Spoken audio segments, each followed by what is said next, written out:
തൃശൂർ ചിമ്മിനി പാലപ്പിള്ളി മേഖലയിൽ കാട്ടുതീ 2 ദിവസത്തിലേറെയായി കാട് കത്തുകയാണ്. പാലപ്പിള്ളി ചിമ്മിനി റേഞ്ചുകളുടെ അതിർത്തി പ്രദേശമായ കട്ടിലപ്പാറത്തണ്ട് ഭാഗത്താണ് തീ പടരുന്നത്.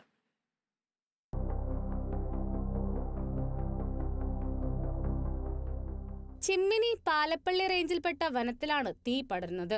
കാട്ടുതീ ആരംഭിച്ചിട്ട് 2 ദിവസത്തിലധികമായി. കട്ടിലപ്പാറത്തണ്ട് പ്രദേശത്താണ് തീ പടരുന്നത്.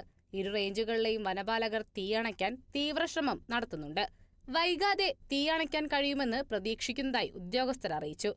അതേസമയം കാട്ടിൽ ഫയർ ലൈൻ ഇടുന്നതിനുള്ള ഫണ്ട് വെട്ടിക്കുറച്ചതാണ് കാട്ടുതീ പരക്കാൻ കാരണമെന്ന് ആക്ഷേപമുണ്ട്.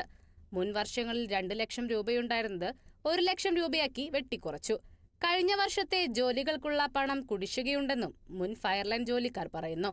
തുക വെട്ടിക്കുറച്ചതോടെ കാടുകളിൽ ഫയർലൈൻ വർക്കുകൾ കുറഞ്ഞെന്നും ഇതാണ് തീ കൂടുതൽ ഭാഗങ്ങളിലേക്ക് വ്യാപിക്കാനിടയായതെന്നും നാട്ടുകാർ ആരോപിച്ചു. ഫയർലൈൻ വർക്കുകളുടെ ഫണ്ട് വകമാറ്റുന്നുണ്ടോ എന്ന് അന്വേഷിക്കണമെന്നും നാട്ടുകാർ ആവശ്യപ്പെട്ടു. Kerala vision news, Thrissur.